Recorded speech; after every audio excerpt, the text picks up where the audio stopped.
Basically, the path that I recommend for what I call surviving an affair is described in the books that I have, Surviving an Affair. And there are three parts to it. Initially, the process of recovery begins with exposure. Everybody should know about the affair.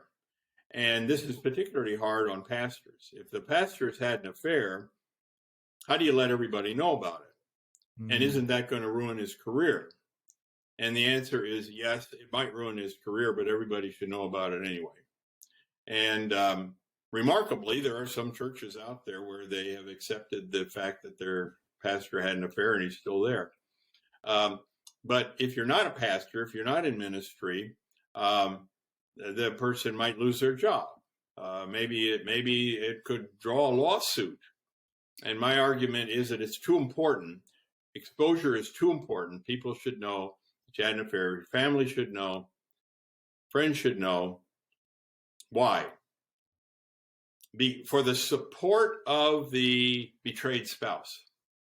The support of the betrayed spouse, and to hold them accountable. I think accountability is very important in life. I'm a big believer in honesty and openness. I'm a big believer in letting people know what my deepest and darkest secrets are all about. It's because that holds me accountable.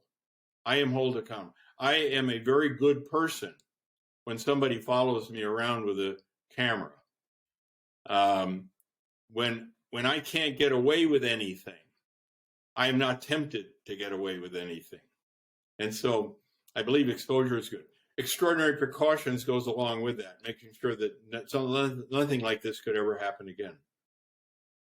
And in the book, Surviving an Affair, I have a checklist of all the extraordinary precautions that need to be followed.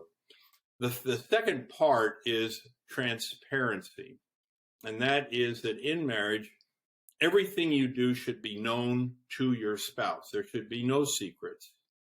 And along with honesty and openness should go what I call the policy of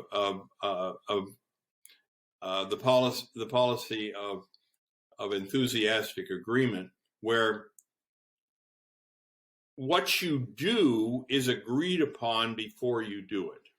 Mm-hmm. So when you think about honesty and openness and coming to an agreement before you do it, that is total transparency. Mm-hmm. And the two work well together, because if everything is agreed upon before you do it, you're more likely to be honest. If you're more likely to be honest, you're more likely to talk about things before you do them. The third part is to create a romantic relationship in your marriage. So the third part is coming together to have a very, very successful marriage. Now you think to yourself, can a person have a successful marriage after an affair? And my argument has always been that it's got to be better than it's ever been. And it can be. If your marriage is better than it's ever been, you will regain the trust that you once had for your spouse. If you have transparency in your marriage, you will regain the trust you had in your spouse. If there are extraordinary precautions to make sure that your spouse never gets into the same situation again, you will regain the trust for your spouse. But it comes at the end of the program. A lot of times people say, I want you to trust me now. I know that I made a terrible mistake, but I don't want you to not trust me. I want you to trust me. I don't want you to have to look at my emails. I don't want you to check the GPS to see where I've been. I want you to trust me.